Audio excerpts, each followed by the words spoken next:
There are places where maps lose their meaning, where the Appalachian woods swallow the light, and time seems pinned to a century-long past. Deep in a forgotten hollow of West Virginia, there stands an old cabin. Locals call it the Black-Eyed Cabin, not because of the windows, but because of the children inside.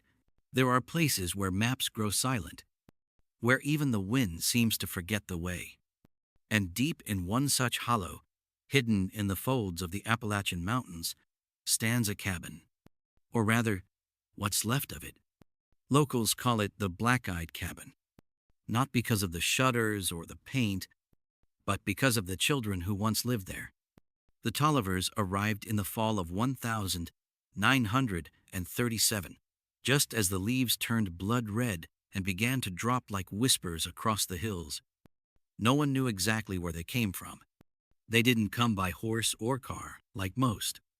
They came on foot, dragging a homemade wooden cart behind them, draped in a thick black cloth. Inside were two newborns, twins, barely breathing, barely blinking. Nathaniel Tolliver, the father, was a tall, broad man with hands like stone and a face hidden behind a wild, dark beard. He spoke little, and when he did, his voice rasped like old bark snapping in frost.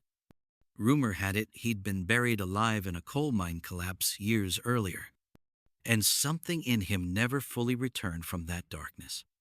One winter night, when he ran out of firewood, Nathaniel split a log with his bare hands, refusing to go into town for help.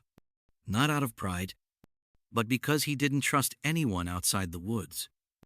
His wife, Abigail, was a shadow of a woman, tall, always dressed in black, even under the summer sun. No one had ever seen her smile, or speak more than a few words.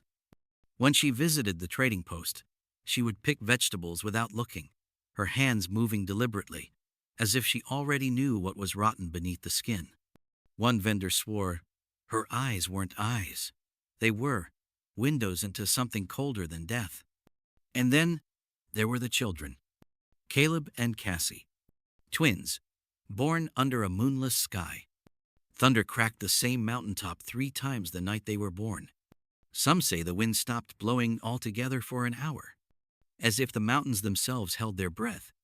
The midwife, a woman known for delivering nearly 50 babies, came back pale and silent. Weeks later, drunk on corn whiskey, she confessed, "I delivered the boy first, then turned to clean up. And the girl, she was already sitting up, staring straight at me. Both of them, eyes black as coal, no whites, no light. And they didn't blink. Not once." As they grew, Caleb and Cassie never played with the other children. They watched, always watched. Their faces were calm. Too calm, like something that had studied humans but hadn't quite learned how to copy them. A neighbor boy once tried to play hide-and-seek with them. He hid behind a woodpile and waited. "Cassie stood right there," he said later, "just a few feet away. She didn't count, didn't search. Just stood there, staring right at where I was hiding. I waited an hour, then 2. She never moved. When my father came looking for me," she smiled, "no one visited the Tolliver cabin after that. Even the postman refused to deliver their mail. He said the west-facing window was always cracked open, and behind it, a shadow moved, even when the house was still." The man quit his job 2 weeks later. After the Tollivers moved in, the forest changed. Birdsong vanished in the mornings. Dogs refused to walk the trail that led past the cabin. And in the dead of night, wind would howl through the hills, but fall silent the moment it reached their clearing. The woods had learned to listen. That was the Tolliver family. No one knew where they came from. And, as you'll soon find out, no one ever saw them leave. After the Tollivers settled into the hollow, things began to shift. It didn't happen all at once. It started with the silence. Birds stopped nesting near the cabin. Even squirrels, once bold enough to raid cornfields, avoided the woods behind their house.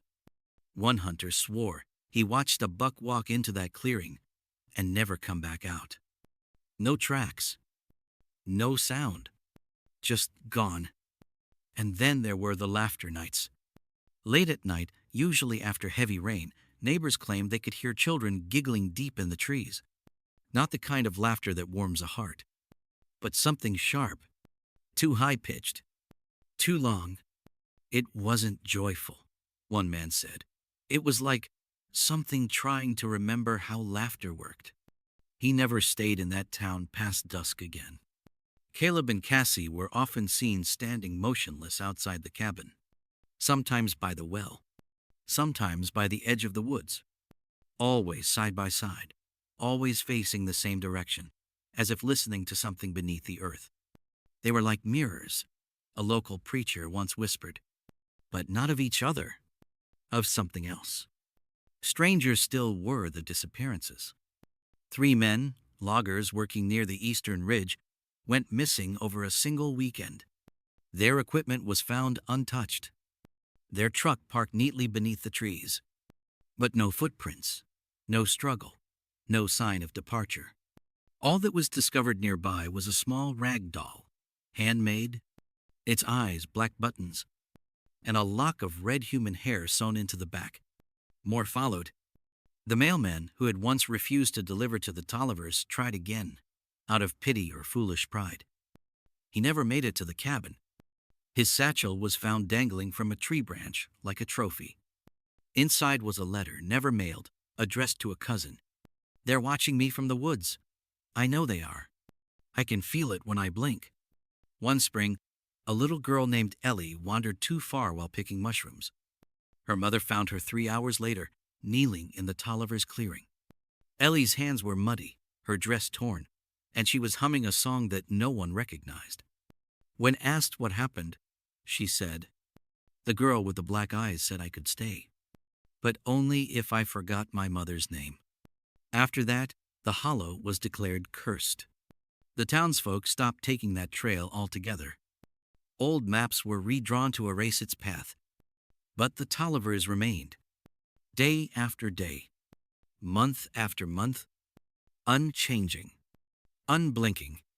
Inside the cabin, something changed too. Those few who claimed to get close enough to peek through the window said the walls were wrong. They seemed to bend slightly inward, as if the house itself was leaning in to listen, as if it were breathing. One boy swore he saw shadows moving against the grain of the wood. Another saw a pale hand withdraw from behind a curtain, even though no one had stepped inside for days. And above all, there was the door. The west room, the one that always stayed closed, except when it opened, on its own. Only at night. Only when the wind stopped. Only when no one was watching. Locals began to whisper. They weren't born. They were planted. Those children ain't right. They don't grow older. They grow deeper. The house isn't haunted. It's alive. Still, the Tollivers never left. Never explained. Never blinked. But something was coming. And the hollow could feel it. It was the coldest winter the mountain had seen in 40 years. Snow blanketed the woods like ash. The creek behind the Tolliver cabin froze solid, not just at the surface, but all the way through. Even the crows fell silent. Locals began to whisper that something was coming. And then, one night in December of 1948, the lights inside the Tolliver cabin flickered on. People living miles away swore they could see a strange amber glow pulsing through the trees, like a heartbeat, like a signal. But no one dared go near. The next morning, smoke did not rise from the chimney. The clearing was deathly still. No birds, no wind, no tracks in the snow. A traveling coal merchant, lost on his route, stumbled across the house. He knocked. No answer. He opened the door, and what he saw would haunt him until the day he died. Inside, everything was intact. The wooden table was set with plates of untouched food, steaming, warm, as if the family had just stepped outside. But no one was there. No Nathaniel, no Abigail. No Caleb. No Cassie. But what unsettled the man most wasn't their absence. It was the footprints. Muddy, bare footprints coming from the west room, the room that was never opened, dragging slowly across the floor, as if someone or something had been pulled, and then those prints disappeared mid-stride. No exit. No window. Just gone. He followed the trail into the west room. The door creaked open on its own, revealing nothing. No furniture. No light. Just four walls, and a strange, dark stain on the floor shaped like a spiral, burned deep into the wood. Above the fireplace, scratched in jagged lettering across the wall, were the words, "We never blink. We never leave. We are the house now. Asterisk, asterisk." The merchant ran. He never spoke of it again. But word got out. Days later, a sheriff and 2 deputies made the trek to the cabin. They found what the merchant described, and more. One deputy fell ill immediately upon entering the west room. He collapsed, muttering something about voices under the floorboards, then refused to return. The other deputy swore the grain of the wood shifted while he stared at it, said it looked like it was watching him back. They boarded the house shut and sealed the property. But the damage was done. Within a month, 3 children in town began sleepwalking, all waking at the same time, each one murmuring, "Cassie says it's warm in the walls. There's a whole world behind the cabin." One man, a war veteran and carpenter, tried to burn the place down. He went up the mountain with kerosene and a Bible. When folks found him 3 days later, he was kneeling in front of the cabin, frozen stiff. His eyes were wide open and pitch black. The Bible was missing. In its place, a child's drawing, nailed to a tree. A cabin. 2 children, smiling. The words, "Come inside." No bodies were ever found. No explanation ever surfaced. The Tollivers had vanished, without a trace. But the cabin remains. Standing. Breathing. Watching. His name was Walter Briggs. A lifelong hunter. Grew up in those hills. Knew every ridge, every stream, every path the deer took during rutting season. He wasn't superstitious. Didn't believe in ghosts. Didn't flinch when someone whispered Tolliver over a drink. Until the winter of 1973. Walter was tracking a buck that had wandered off trail. The snow was light that year, the sky a heavy, unmoving gray. By the 3rd day, he was lost. His compass spun uselessly in his palm. No sun, no sound. Just the soft crunch of his boots on frost and a strange pull in his chest, like something was leading him. And then he saw it. The cabin, half swallowed by vines. Windows dusty but unbroken. The front door, slightly ajar. He should have turned back. He would tell people later. The trees felt like they were leaning in, listening. I swear the snow wasn't falling anymore. It was floating upward. But he was cold, tired, and foolishly curious. Inside, the air was warm. Not just warmer than outside, warm like a breath. The furniture hadn't changed. Same chairs, same fireplace. Same table with those damn plates still set. Still full. Still steaming. He thought it was a prank. Some sick joke. Until he saw the painting. Above the fireplace, hanging crooked, was a portrait of the Tolliver twins. Only, they looked older. And their eyes were missing. Just 2 deep black holes in the canvas. Staring. Walter sat by the fire and drifted into uneasy sleep. It was the sound that woke me. Not a scream. Not a whisper. Just a knock. From inside the walls. He opened his eyes to darkness.